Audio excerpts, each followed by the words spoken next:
నమస్తే సార్. నమస్కారం అండి. ఎలా ఉన్నారు సార్? ఫైన్ అమ్మా, ఫైన్. సార్, జనరల్గానే ఒబెసిటీ ఉన్న వాళ్ళలో చాలా డిసీజెస్ రావడానికి అవకాశం ఉంటుంది అని చెప్తుంటారు. ఒబెసిటీ ప్లస్ షుగర్ ఉన్నప్పుడు ఎలాంటి ఆహారం తీసుకోవాలనేది అందరిలో కన్ఫ్యూజన్. మరి ఇలా రాగులు కానివ్వండి, మిల్లెట్స్ కానివ్వండి, సింగిల్ పాలిష్డ్ రైస్ కానివ్వండి, ఇవి కాకుండా ఇంకెలాంటి ఆహార పదార్థాలు షుగర్ పేషెంట్స్ తీసుకుంటే మంచిది? తప్పకుండా అమ్మా.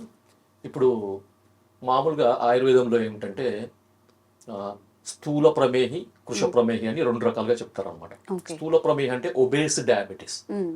డయాబెటీసే ఒక సమస్య అంటే ఓవర్ వెయిట్ అనేది రెండో సమస్య. దీనివల్ల వచ్చే కాంప్లికేషన్స్, మళ్ళీ ఓవర్ వెయిట్ వల్ల వచ్చే కాంప్లికేషన్స్, ఈ రెండు రకాల కాంప్లికేషన్స్ అనేవి చాలా వరకు ఇలాంటి పేషెంట్స్ లో మనకి కనబడుతుంటాయి అన్నమాట. ముఖ్యంగా హార్ట్కు సంబంధించిన సమస్యలు, కొలెస్ట్రాల్కి సంబంధించిన సమస్యలు, రక్త నాళాలకు సంబంధించిన సమస్యలు, ఇవన్నీ కూడా ఒబేస్ డయాబెటిక్స్లో ఎక్కువగా ఉంటాయి అన్నమాట. Compare to non obese diabetics అంటే సన్నగా ఉండి డయాబెటిక్ పేషెంట్ డయాబెటీస్తోని సఫర్ అయ్యే వాళ్ళు అనమాట. అయితే ఈ ఒబేస్ డయాబెటిక్స్ వాళ్ళకి రెండు రకాల సవాళ్ళు అనమాట. ఒకటి షుగర్ కంట్రోల్లో ఉండాలి, తర్వాత వెయిట్ కూడా పెరగకుండా ఉండాలి. సో అది ఆహార రూపకంగా మనకి ఈ సమస్యని ఎదుర్కోగలగాలి. అంటే పలానాది తింటే షుగర్ తగ్గుతుంది కానీ వెయిట్ పెరుగుతుంది, ఓకే, పలానాది తింటే వెయిట్ తగ్గుతుంది కానీ షుగర్ పెరుగుతుంది. ఇట్లా రకరకాల ఆహార పదార్థాలు మనకు మిల్లెట్స్ కానీ, గోధుమలు కానీ, సజ్జలు కానీ, రావులు కానీ, ఇవన్నీ కూడా ఇదే రేంజ్ లో ఉంటాయి అన్నమాట. అయితే వీళ్ళకి షుగర్ కంట్రోల్లో ఉంచుకుంటూ, షుగర్ని అదుపులో ఉంచుకుంటూ, ఒబేసిటీని తగ్గిస్తూ లేదా ఒబేసిటీని కంట్రోల్ చేసుకుంటూ తినగలిగే రుచికరమైన ఆహార పదార్థం మనకి రాజగిరా అంటారు అనమాట. అంటే ఇప్పుడు ఒబేస్ వాళ్ళకి తక్కువ మోతాదులో ఫుడ్ తీసుకున్నప్పటికీ కూడా శరీరంలో పోషకాలు అన్ని అందాలి. అంటే మనకి మినిమం ప్రోటీన్స్, తర్వాత కార్బోహైడ్రేట్స్, ఫ్యాట్స్, తర్వాత మైక్రో న్యూట్రియంట్స్ అంటారు. అంటే కాల్షియము, ఫాస్ఫరస్, ఐరన్, తర్వాత విటమిన్స్, ఇవన్నీ చాలా రకాలుగా మనకి పోషకాలు, సూక్ష్మ పోషకాలు, స్థూల పోషకాలు, ఇవన్నీ అవసరం అన్నమాట. సో ఇవన్నీ కూడా ఒక కంపాక్ట్, అన్ని ఒక ప్యాకేజ్ లాగా మనకు కావాలి. సో అలాంటి ప్యాకేజీని అందించే ఒక సూపర్ ఫుడ్ ఈ ఒబేస్ డయాబెటిక్స్ కి, అంటే అధిక బరువు ఉండి షుగర్ తో బాధపడే వాళ్ళకి ఒక అద్భుతమైన వరప్రసాదం అని చెప్పుకోవచ్చు ఈ రాజగిరా. సో రాజగిరా అంటే ఏంటి అందరికి డౌట్. సార్ మీరు రాజగిరా అని చెప్పారు, సార్ మాకు రాజగిరా తెలియదు, ఇప్పటి వరకు వినలేదు మేము అంటే. ఇప్పుడు మళ్ళీ black rice, white rice, red rice అని వస్తున్నాయి కానీ రాజగిరా అనేది వినలేదు, చాలా మందికి తెలియదమ్మా. అంటే మనకి నార్త్ సైడ్ ఎక్కువ మహారాష్ట్రలో రాజగిరా అంటే చాలా మందికి తెలుసు, ఎందుకంటే వాళ్ళు ఉపవాస దీక్షలో ఉన్న వాళ్ళు ఇది ఎక్కువగా వాడతారు అనమాట. ఓకే, ముందు రాజగిరా అంటే ఏందో చెప్తారు అందరికి. ఈగ అంటే కొంచెం ఇంట్రెస్ట్, అదనమాట. అది ఏంటి తెలుసుకోవాలని కుతూహలం ఉంటుంది కదా. రాజగిరి అంటే ఏం లేదమ్మా, మనకి తోటకూర మనం తింటాం కదా, ఆకుకూర, దాంట్లో ఒకటి ముళ్ళ తోటకూర అని ఒకటి ఉంటుంది. సో దాని గింజలే మామూలుగా మీరు తోటకూర గింజలు అని తెలుగులో అంటారు. ఓకే, అమరాంత్ సీడ్స్ అమరాంత్ అంటే ఇంగ్లీష్ లో మనకి తోటకూర, దాని యొక్క గింజలు ఈ రాజగిరి అంటారు. ఓకే సార్, కాస్ట్ ఎక్కువ ఉంటుందేమో? ఇది కాస్ట్ ఎక్కువ ఉండదమ్మా. మామూలుగా ఇప్పుడు చాలా మంది ఓట్స్ తింటున్నారు కదా, ఆ ఓట్స్ రేంజ్ లోనే ఉంటుంది అనమాట. కానీ ఓట్స్ కి పర్ఫెక్ట్ ఆల్టర్నేటివ్ అని చెప్పుకోవచ్చు. ఓట్స్ లో లేని గుణాలు అన్ని కూడా దీంట్లో ఉంటాయి. ఓట్స్ కి కొన్ని రకాల లిమిటెడ్ బెనిఫిట్స్ ఉండొచ్చు, కానీ దానికంటే ఇంకొక 2 రెట్లు 3 రెట్లు అడిషనల్ బెనిఫిట్స్ ఈ రాజగిరా ఉంటాయి. కాకపోతే మనం ఇండియన్ ఫుడ్ కాబట్టి మనం దాన్ని నెగ్లెక్ట్ చేస్తున్నాం. ఆ ఓట్స్ ఏదో ఫారిన్ ఫుడ్ అనగానే దాన్ని తెచ్చుకొని ఏదో తింటున్నాం మనం. సో కానీ ఇది ఒక బెస్ట్ ఆల్టర్నేటివ్ అనమాట. సో ఎందుకనేది మనం చూద్దాం. సో ముందు రాజగిరా అంటే, సారీ మీరు రాజగిరా గురించి చెప్పారు, మరి మాకు ఎక్కడ దొరుకుతుంది? రెండో ప్రశ్న. రాజగిరా అంటే ఏంటో తెలిసింది, అవే అడుగుతుంటారు, మీరు చెప్తున్నారు కానీ అవి ఎక్కడ దొరుకుతాయి, ఎంత కాస్ట్ ఉంటుంది, సామాన్యుడు కొనుక్కోగలుగుతారా? ఈ క్వశ్చన్స్ డెఫినెట్ గా వస్తాయి అమ్మా. మీరు అన్ని చెప్తున్నారు సార్, మరి దొరికే ప్లేస్ చెప్పండి, మాకు మేము వాడదాం అనుకున్నా, మరి ఎక్కడ దొరకో మాకు తెలియదు కదా అంటే. దీనికి సమాధానం ఏంటంటే, మీకు అంటే కొద్దిగా సిటీస్, పెద్ద సిటీస్ లో మనకి ప్రతి సూపర్ మార్కెట్ లో రాజగిరా అంటే మీకు దొరుకుతాయి అన్నమాట. రాజగిరా సీడ్స్, లేకపోతే రాజగిరా అంటే దాని పేరే రాజగిరా. అమరాంత్ సీడ్స్ లేకపోతే ఈ తోటకూర గింజలని రాజగిరా అంటారు అనమాట. ఓకే, మీకు డైరెక్ట్ గా రాజగిరా అనే దొరుకుతాయి. లేదు అంటే ఆన్లైన్ లో రాజగిరా అని టైప్ చేయండి, RAJGIRA రాజగిరా అని టైప్ చేస్తే మీకు చాలా ఆప్షన్స్ వస్తాయి మీకు. సో మీకు బెస్ట్ ఆప్షన్ ఏదనిపిస్తే అది మీరు తీసుకోవచ్చు. ఇది ఏంటంటే చూడడానికి తెల్ల జొన్నలు ఉంటాయి కదా, మ్మ్. దాంట్లో చిన్నగా ఉంటాయి, లేకపోతే మనకి దొడ్డు ఆవాల కంటే కొంచెం పెద్దగా ఉంటాయి అన్నమాట. ఓకే. తెల్లగా ఉంటాయి, తెల్లగా ఉంటాయి. తెల్లగా ఉంటాయి. మ్మ్. ఎలా వండుకోవాలి సార్ దీన్ని? చెప్తానమ్మా. సో దీన్ని వాడుకోవాలంటే ఏం చేయాలంటే మీరు మామూలుగా మ్మ్. ఆ, రాజగిర గింజలు దొరుకుతాయి, రెండవది పిండి కూడా దొరుకుతుంది. మ్మ్. రాజగిర ఆట అంటారు అనమాట. రాజగిర ఆట ఆట, అంటే లైక్ గేహు చపాతీలు ఆట అంటే చేసుకో- గోధుమ పిండి, రాజగిర ఆట అంటే రాజగిర పిండి, మ్మ్. మ్మ్. ఆట అని పిండి అంటారు మ్మ్. తెలుగులో, అంతేం లేదు. సో ఈ పిండిని మనము మామూలుగా ఇతర రకాల గోధుమ పిండి, లేకపోతే ఇంకా జొన్న పిండి, మ్మ్. తర్వాత మొక్కజొన్న పిండి మీరు ఏ విధంగానైతే వాడుకుంటారో, అంటే రొట్టెలు కానీ, దోశలు కానీ, ఉప్మా కానీ, ఇప్పుడు ఓట్స్తో ఉప్మా చేసుకుంటారు కదా, అవును. ఓట్స్ని ఏ రకంగా వాడుకుంటారో మీరు అన్ని రకాలుగా దీన్ని వాడుకోవచ్చు, ఓకే. అన్ని రకాలుగా వాడుకోవచ్చు. ఓకే. సో అదే విధంగా వాడుకోవచ్చు. కంబైన్ చేసుకొని వాడుకోవచ్చు సార్ ఇప్పుడు. బెస్ట్ క్వశ్చన్ అమ్మా ఇది. సో ఒక రీసెర్చ్ ప్రకారం మనకి ఏమైందంటే గోధుమలు ప్లస్ ఈ రాజగిర మ్మ్. ఈ రెండు కలిపి తీసుకున్నప్పుడు ఫుడ్, అంటే మనకి అది రొట్టెలు కానీ, లేకపోతే ఇంకేదైనా ఫుడ్ ఐటమ్ కానీ, చపాతీలు చపాతీ గానీ, కానీ, పరోటా కానీ, మ్మ్. ఉప్మా కానీ, లేకపోతే ఇలాంటి ఏదైనా ఒక ఐటమ్ కాంబినేషన్స్ గోధుమలతో తయారు చేసేది, గోధుమలతోని చేయగలిగేది. మ్మ్. సో దానికి 1/4 అంటే ఒక భాగము గోధుమలు, తర్వాత ఒక పావు భాగం రాజగిరా పిండి, మ్మ్. లేదంటే సగం సగం ఈక్వల్ ఓకే. ఈక్వల్ కలిపి చేసినప్పుడు ఏమవుతుందంటే మనకి గ్లైసెమిక్ ఇండెక్స్ అనేది చాలా వరకు తగ్గుతుంది. ఓ. సో మామూలుగా అది గోధుమలది గ్లైసెమిక్ ఇండెక్స్ అనేది 107, 108 మధ్యలో ఉంటుంది అనమాట, 110 కొంచెం అటు ఇటుగా ఉంటుంది. ఎప్పుడైతే ఈ రాజగిర పిండితోని మనం గోధుమలను కలిపి చేసిన ఫుడ్ ఐటమ్ కనుక టెస్ట్ చేస్తే దాని గ్లైసెమిక్ ఇండెక్స్ అనేది మ్మ్. దాదాపుగా 20 నుంచి 25 మధ్యలోకి వచ్చేసింది, చాలా తగ్గిపోయింది. చాలా తగ్గుతుంది. జస్ట్ పావంతు మాత్రమే ఆ, ఉంది. మ్మ్. అందుకని ఏంటంటే డయాబెటిక్ పేషెంట్స్ కి ఒక వరప్రసాదం లాగా చెప్పుకోవచ్చు అన్నమాట. మ్మ్. ఒకటి. మ్మ్. తర్వాత దీనివల్ల ఏమవుతుందంటే ఆకలి అనేది తగ్గుతుంది. తగ్గుతుంది. ఎందుకంటే దీంట్లో కాంప్లెక్స్ కార్బోహైడ్రేట్స్ ఉంటాయి. మ్మ్. కాంప్లెక్స్ కార్బోహైడ్రేట్స్ ఉండడం వల్ల ఏమవుతుందంటే అవి లేట్ గా జీర్ణం అవుతాయి. ఓకే. దాంతో ఏమవుతుందంటే మనకి ఈ షుగర్, సడన్ షుగర్ స్పైక్ అంటారు కదా, మ్మ్. మనం ఈ బియ్యం కానీ పాలిష్ బియ్యం ఇలాంటివి తీసుకున్నప్పుడు షుగర్ సడన్ గా పెరుగుతుంది, ఒకసారి స్పైక్, పెరుగుతుంది అంటుంటారు. సడన్ స్పైక్ అంటారు. మ్మ్. సో ఆ సడన్ స్పైక్స్ షుగర్ అనేది ఎప్పటికైనా కానీ మంచిది కాదనమాట. మ్మ్. సో అది ఇంటర్నల్ ఆర్గన్స్ మీద దెబ్బ కొడుతుంది. ఓకే. సో ఇది ఏమవుతుందంటే కాంప్లెక్స్ కార్బోహైడ్రేట్స్ వల్ల స్పైక్ అనేది ఉండదు అనమాట. స్లోగా మనకి బ్లడ్ షుగర్ అనేది మెయింటైన్ అవుతుంది అనమాట. ఓకే. సో దీనివల్ల ఇది ఒక బెనిఫిట్. మ్మ్. రెండో బెనిఫిట్, ఇంకొకటి అంటే మెయిన్ బెనిఫిట్ చెప్తున్నాను. ఇంకొకటి ఏంటంటే దీంట్లో గెహరిన్ అనే ఒక కెమికల్ ఉంటుంది అనమాట, ఫైటో కెమికల్ అంటారు, గెహరిన్. ఓకే. సో దాని వల్ల ఏమవుతుందంటే అది బ్రెయిన్ మీద అపెటైట్ స్టిమ్యులేటర్ అంటారు. మ్మ్. అంటే మన ఆకలిని పెంచే ఒక హార్మోన్. ఓకే. ఓకే, ఆకలిని పెంచే హార్మోన్. ఆకలిని పెంచే హార్మోన్. మ్మ్. ఈ హార్మోన్ ప్రొడక్షన్ కాకుండా, అంటే ఉత్పత్తి కాకుండా దాన్ని ఆపుతుంది అనమాట. మంచిదేనా సార్ అలా మనకి అదే ఆకలి కదా, రాకుండా చేయడం? మంచిదే అది. మ్మ్. రెండు, ఎందుకు అంటే ఆకలి కొద్దిగా తగ్గినప్పుడు ఏంటంటే మనం ఫుడ్ క్వాంటిటీ తక్కువ తీసుకుంటాం. తక్కువ తీసుకుంటాం, దానివల్ల వెయిట్ కంట్రోల్కి వస్తుంది, మ్మ్. బరువు కంట్రోల్కి వస్తుంది. సో మరి ఆకలి తగ్గుతుంది, మరి ఫుడ్ క్వాంటిటీ తగ్గుతుంది కదా, మరి ఎట్లా అంటే దీంట్లో ఉండే ఇంతకుముందు చెప్పాను కానీ న్యూట్రియంట్స్, మనకి పోషకాలు, అన్ని రకాల పోషకాలు సమానమైన నిష్పత్తిలో ఉంటాయి. మీరు ఒక విషయం చెప్తే ఆశ్చర్యపోతారు. దీంట్లో మనకి కాల్షియం అనేది ఉంటుంది కదా, మ్మ్. ఈ కాల్షియము ఒక కప్పు పాలలో ఎంతైతే కాల్షియం ఉంటుందో సో దీంట్లో డబుల్ ఉంటుంది అనమాట. ఓకే. సో అంత కాల్షియం వచ్చినప్పుడు మనకి కాల్షియం రిచ్ ఫుడ్స్. ఓకే. చాలా. ఇంకొకటి ఏంటంటే మ్మ్.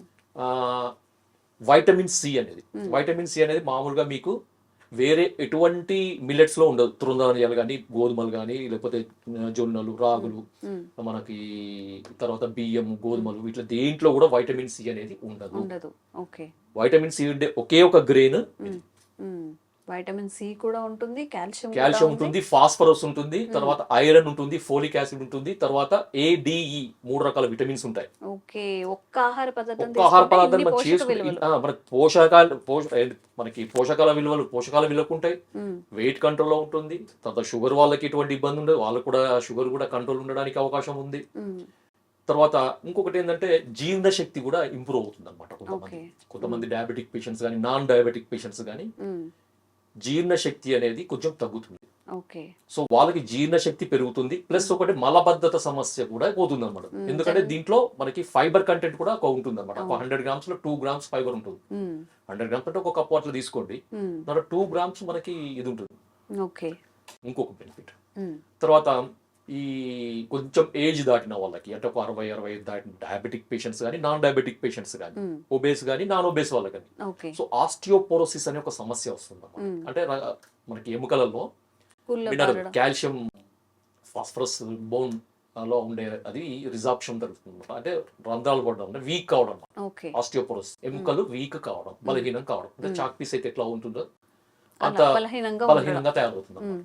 సో అలాంటి వాళ్ళకి అది ప్రివెంట్ కావడానికి వచ్చింది కూడా మేనేజ్ కావడానికి ఇది ఫుడ్ కనుక రెగ్యులర్ గా తీసుకుంటే అద్భుతమైన ఫలితాలు ఉంటాయి, చాలా ఫలితాలు. దీంట్లో ఇంకొకటి ఏంటంటే ఇప్పుడు చెప్పిన నేను ఈ విటమిన్స్ మైక్రో న్యూట్రియన్స్ మినరల్స్ అంటారు కదా, సో ఇవన్నీ కాకుండా దీంట్లో ఏంటంటే ఒకటి లైసిన్ అనే ఒక అమైనో యాసిడ్ ఉంటుంది అనమాట. లైసిన్ అనే ఒక అమైనో యాసిడ్ ఇది ఏం చేస్తుందంటే మనకి కాల్షియం అబ్జార్ప్షన్ ని బోన్ లోకి పెంచుతుంది అనమాట. అంటే మన రక్తంలో మన ఫుడ్ ద్వారా కానీ ఏదైనా దేని ద్వారా కానీ మనకి కాల్షియం బ్లడ్ లో వస్తుంది కదా, బ్లడ్ లో వచ్చింది మనకి ఎలిమినేట్ అవుతుంది, దాదాపుగా ఎలిమినేట్ అవుతుంది, 90% ఎలిమినేట్ అవుతుంది. కొంతమందికి ఏంటంటే అది కూడా ఎలిమినేట్ అయిపోతుంది అనమాట. 90 నుండి 99% ఎలిమినేట్ అయిపోతుంది, ఒక 1% అవైలబుల్ ఉంటుంది. సో ఈ 1% వల్ల కొంచెం వాళ్ళకి ఈ మినరల్ డెఫిషియన్సీ అనేది వస్తుంది అనమాట. సో అలాంటి వాళ్ళకి ఈ లైసిన్ ఉన్న ఫుడ్ కనుక తీసుకుంటే, అంటే ఇప్పుడు రాజగిరాలో లైసిన్ ఉంటుంది కాబట్టి ఈ రాజగిరా వల్ల మనకి కాల్షియం అబ్జార్ప్షన్ అనేది బోన్ లోకి పెరుగుతుంది అనమాట. సో దాంట్లో బోన్ ఇది కూడా స్ట్రెంత్ కూడా పెరుగుతుంది, అది ఇంకొక బెనిఫిట్.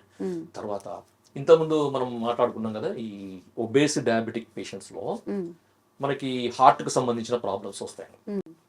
ఓకే, సో దీంట్లో మనకి ఒక రకమైన ఫైటోకెమికల్స్ స్టిరాయిడ్ అని ఒక 2 రకాల కెమికల్స్ ఉంటాయి అన్నమాట.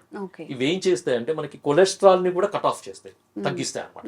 సో దాంట్లో వీళ్ళకి దానివల్ల ఏమవుతుందంటే భవిష్యత్తులో వీళ్ళకి హార్ట్ రిలేటెడ్ కొలెస్ట్రాల్ వల్ల వచ్చే హార్ట్ రిలేటెడ్ సమస్యలు కూడా చాలా వరకు తగ్గిపోతాయి అన్నమాట.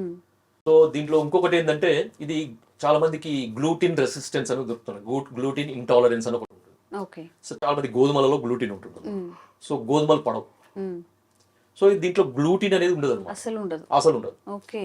సో కాబట్టి వాళ్ళు హ్యాపీగా దీంతో చపాతీలు కానీ పూరీలు కానీ సంతోషంగా తినొచ్చు, ఎంతనైనా తినొచ్చు, వాళ్ళకి ఇష్టం వచ్చినంత తినొచ్చు, ఎటువంటి సమస్య ఉండదు. ఇంకొకటి ఇప్పుడు పిండి రూపం అంటే ఇంతకుముందు చెప్పాను కదా, ఆట లాగా చేసుకొని పూరి కాకుండా ఏంటంటే కొంచెం స్నాక్స్ లాగా కూడా తినొచ్చు దీన్ని. అంటే మాకు ఇవన్నీ కొంచెం చేసుకోవడం కొద్దిగా ఏంటంటే ఈవినింగ్ స్నాక్స్ ఎట్లా చేసుకోవాలి అంటే మామూలు ఒక 2 స్పూన్స్ కానీ 3 స్పూన్స్ కానీ ముక్కుల్లో వేసేసి సన్నటి మంట పెట్టాలి. ముక్కులో వేసి కొద్దిసేపు ఉంచితే ఏమవుతుందంటే మనకి పాప్కార్న్ ఎట్లయితే పొంగుతుంది కదా, పఫ్ అవుతుంది కదా, సో ఆ విధంగా ఈ గింజలు కూడా ఇట్లా పొంగుతాయి. జొన్నలు తర్వాత ఇవి ఏవైతే మనకి మక్కలు పాప్కార్న్ అంటారు కదా, ఇట్లయితే పాపప్ అవుతాయో ఇట్లా పొంగుతాయో అదే విధంగా ఇవి కూడా పొంగుతాయి అనమాట. సో దాన్ని తీసుకొని మనం ఏదైనా మీరు గార్నిషింగ్ ఏదైనా చేసుకొని తినొచ్చు, స్నాక్స్ లాగా తీసుకోవచ్చు, లేదంటే పొడిలాగా చేసుకొని పాలలో కలుపుకొని తీసుకోవచ్చు, పాలలో కూడా కలుపుకోవచ్చు ఆ పొడిని, లేదా సూప్ లాగా చేసుకోండి, సలాడ్ల మీద వేసుకోండి, మీరు ఏ విధంగానైనా వాడుకోవచ్చు దీన్ని. లేదంటే మీతో ముందు చెప్పిన మిల్లెట్స్ ఇతర రకాల మిల్లెట్స్ తో దేంతోనైనా కలిపి తీసుకోవచ్చు, గోధుమలతో కలిపి తీసుకోవచ్చు, తర్వాత బియ్య పిండిలో కలిపి తీసుకోవచ్చు, లేదంటే కూరలలో కూడా కలిపి తీసుకోవచ్చు, కర్రీ ఆల్రెడీ చేసినాము తీసుకోవచ్చు. మనకి మార్కెట్ లో లేదు అంటే ఈ పొంగించిన ఈ గింజలతోని పిల్లలకి పెట్టాలనుకోండి, పిల్లలు కూడా పెట్టొచ్చు. ఇది మంచి, ఎందుకంటే దీంట్లో అన్ని మనకి మినరల్స్ విటమిన్స్ తర్వాత అమైనో యాసిడ్స్ ఇవన్నీ ఉన్నాయి కదా. సో మామూలుగా అయితే నార్త్ సైడ్ ముఖ్యంగా అయితే మహారాష్ట్ర సైడ్ అయితే రాజగిరా లడ్డు అని దొరుకుతుంది అనమాట. సో పిల్లలు బాగా తింటారు, ప్రతి ఇంట్లో చేస్తారనమాట అది రాజగిరా లడ్డు అని. ముఖ్యంగా నవరాత్రుల టైంలో వాళ్ళు నవరాత్రి ఉపవాసాలు ఉన్నప్పుడు వాళ్ళ ఉపవాసం విడిచిపెట్టిన తర్వాత తీసుకునే మొట్టమొదటి ఫుడ్ ఇదే అనమాట. అంత న్యూట్రిషియస్ ఫుడ్, అంత న్యూట్రిషియస్ ఫుడ్, వేరే ఫుడ్ లో ఇంత న్యూట్రిషన్ వాల్యూస్ ఉండవు. అందుకే వాళ్ళు దానికి అంత దీన్ని ఏమంటారు అంటే ఫాస్టింగ్ ఫుడ్ అంటారు, best suitable food for fasting. Okay sir, అయితే జనరల్గా మనం ఒకటి వాడాలి అని చెప్పినప్పుడు ఇది ఎలా అంటే రైస్గా వాడుకోవచ్చా, రైస్ చేసుకుంటే ఎలా చేసుకోవాలి అని చెప్పి అడుగుతూ ఉంటారు. అంటే రైస్ క్వాంటిటీగా ఉడికించుకొని తినేయచ్చా కర్రీతో కలిపేసుకొని? ఉడికించేదానికంటే ఎక్కువ ఏంటంటే ఈ ఆట అన్నాం కదా, దాని పిండి, ఆ పిండితో చేసిన రెసిపీస్ వాడుకోవడం బెటర్. ఎందుకంటే మెత్తగా ఉడికితే మనకి ఇప్పుడు మీకు ఓట్స్ ఉన్నాయి అనుకోండి, ఎలా అవుతుంది అది కూడా అలాగే అవుతుంది అనమాట. సో పొంగించిన దాన్ని ఏంటంటే మనకి పఫ్డ్ ఈ రాజగిరాని మీరు ఏ విధంగా అయితే ఇది వాడుతున్నారో ఓట్స్ చపాతీస్ కి ఓట్స్ ఎట్లా వాడుతున్నారో అలాగే వాడుకోవచ్చు. కొంచెం మెత్తగా అయిపోతుంది. పాలలో కలుపుకొని తాగొచ్చు, పాయసం లాగా చేసుకొని తాగొచ్చు. ఓకే. ఎన్ని రెసిపీస్ మీకు ఆన్లైన్ జావ చాలా లాగా రెసిపీస్ రాగి మాల్ట్ ఇప్పుడు ఎలా తాగుతామో అవి కూడా హ్యాపీగా సమ్మర్ తాగొచ్చు, కాబట్టి అలాగే తాగొచ్చు, ఆబ్వియస్లీ తీసుకోవచ్చు, జావలు తాగుతూ తీసుకోవచ్చు. ఉంటారు. ఓకే. ఎందుకంటే ఒబేస్ వాళ్ళకి, అంటే ఇప్పుడు మీరు ఇంకొకటి డయాబెటీస్ ఒబేస్ డయాబెటిక్ వాళ్ళకైనా లేకపోతే ఒబేసిటీ డయాబెటిక్ లేని ఒబేసిటీ వాళ్ళకి అనేది కూడా ఒక క్వశ్చన్ వస్తుంది. సన్నగా ఉన్న సన్నగా ఉన్న వాళ్ళు కాదు, లావుగా ఉండే వాళ్ళు షుగర్ లేదు, మేము సార్ లావుగా ఉన్నాం కానీ మాకు షుగర్ లేదు, ఇది వాడుకోవచ్చా? తప్పకుండా వాడుకోవచ్చు, హ్యాపీగా వాడుకోవచ్చు. Okay. No problem. Weight loss కి కూడా వెయిట్ లాస్ అవుతుంది, సార్. వెయిట్ లాస్ అవుతుంది. ఇంతకుముందు చెప్పాను కదా నేను, హంగర్ సెంటర్స్ అని ఉంటాయి కదా మనకి, ఆకలిని పెంచే సెంటర్స్ లో నుంచి రిలీజ్ అయ్యే ఒక హార్మోన్ గెరిన్, సో దాన్ని తగ్గిస్తుంది అనమాట. ఓకే. సో దాన్ని ఏమంటారు అంటే దాన్ని బ్లాక్ చేస్తుంది, ఆ హార్మోన్ ని తగ్గిస్తుంది. దానివల్ల ఏంటంటే ఆకలి ఎక్కువ అయ్యేది. ఇంకొకటి ఏంటంటే ఇది తిన్నాక కడుపంతా నిండినట్టు అనిపిస్తుంది, లేట్ గా జీవనం అనిపిస్తుంది, మళ్ళీ మళ్ళీ ఏదో ఒకటి తినాలని అనిపించదు, తినాలని అనిపించదు అనమాట. ఎక్కువ క్వాంటిటీ ఫుడ్ పోదు. ఓకే. అయినా కానీ మనకి న్యూట్రిషనల్ సప్లిమెంట్ కి ఎటువంటి డోకా ఉండదు. ఓకే. అన్ని రకాల పోషకాలు దీంట్లో ఉన్నాయి కాబట్టి హ్యాపీగా వెయిట్ లాస్ కావాలనుకునే వాళ్ళకి ఇది ఒక super food. Okay. Super super super food. Okay. Only sugar ఉన్న వాళ్ళే కాదు, షుగర్ లేని లేని వాళ్ళే వాళ్ళకు, కాదు, ఓవర్ వెయిట్ ఉన్న వాళ్ళు హ్యాపీగా ఓవర్ వెయిట్ ఉన్న వాళ్ళు తినొచ్చు, ఒక హెల్దీ లైఫ్ స్టైల్ ఫాలో అయ్యే వాళ్ళు కూడా హ్యాపీగా తినేయచ్చు. తీసుకోవచ్చు. ఎలాంటి డిసీజెస్ లేకపోయినా కానీ మన హెల్త్ తీసుకోవచ్చు, ఈ పోషక విలువలని పొందడానికి తీసుకోవచ్చు. వాళ్ళు ఫుడ్ కూడా ఇది ఒక తీసుకోవచ్చు. రకమైన ఫుడ్డే, కాకపోతే మనకి తెలియదు ఇది. మనం ఎవరం ఇక్కడ మన తెలుగు పీపుల్ ఎక్కువ మందికి ఇది తెలియదు. తెలిసినా దీన్ని ఏదో ఎప్పుడోసారి ఏదో రకంగా వాడడం జరుగుతుంది. నేనైతే ఇప్పటి వరకు వినలేదు సార్.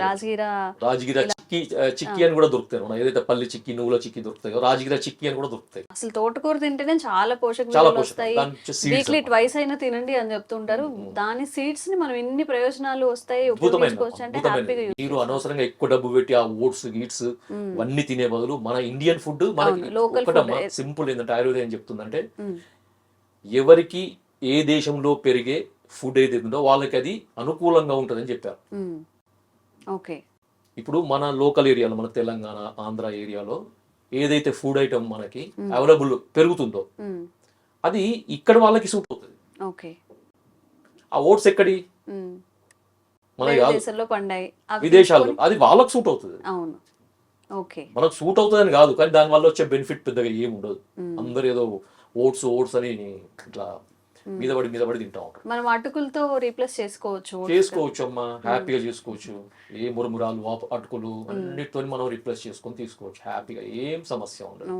సరే ఇంకొకటి మీరు అంటే ఇంకో క్వశ్చన్, సరే ఇది రెగ్యులర్ గా తీసుకోవచ్చా లేకపోతే ఎప్పుడో ఒకసారి తీసుకోవాలని ఇంకొకటి రెగ్యులర్ నేను ఒకటే చెప్తున్నాను, ఇది మనకి పిండి, ఒక రకమైన పిండి, మనకు తెలియని పిండి ఇప్పుడు వాడుకుంటున్నాం అంతే. ఇప్పుడు రాగి పిండి, జొన్నల పిండి, గోధుమ పిండి, బియ్యం పిండి ఎలా వాడుకుంటున్నారు అలాగే వాడుకోండి, రెగ్యులర్ గా వాడుకోండి, ఏం సమస్య ఉండదు. ముఖ్యంగా ఇది నేను చెప్పిన పర్పస్ ఏంటంటే ఒబేస్ డయాబెటిక్స్ ని దృష్టిలో పెట్టుకొని చెప్పడం జరిగింది. వాళ్ళకి ఇది ఒక సూపర్ ఫుడ్ అమ్మా. ఓకే. అదండి అసలు సంగతి. నిజంగా ఓట్స్ అని చెప్పి ఇంకేవో ఎప్పుడు మార్కెట్లో ఏ వస్తే మనం వాటి వెంట పరిగెడుతూ ఉంటాము. మనకి లోకల్గా దొరికే ఫుడ్ని లైక్ రాజ్గిరా అనేది మనం చాలా మందికి తెలియని విషయం. డైలీ యూజ్ చేయొచ్చు అంటారు. ఇప్పుడు మన రైస్ డైలీ ఎలా తింటామో అలా డైలీ యూజ్ చేయొచ్చు. పిండిగా చేసుకోవచ్చు, జావగా చేసుకోవచ్చు, సలాడ్స్లో చేసుకోవచ్చు, మిల్క్లో కలుపుకోవచ్చు. ఇన్ని ఆరోగ్య ప్రయోజనాలు, ఎన్ని పోషక విలువలు ఉన్నాయి కాబట్టి ఈ ఫుడ్ని మీ డైలీ రొటీన్లో యాడ్ చేసుకోండి. తప్పకుండా ఒక 1 month 2 months వాడితే ఖచ్చితంగా రిజల్ట్ అయితే వస్తుంది. Thank you sir.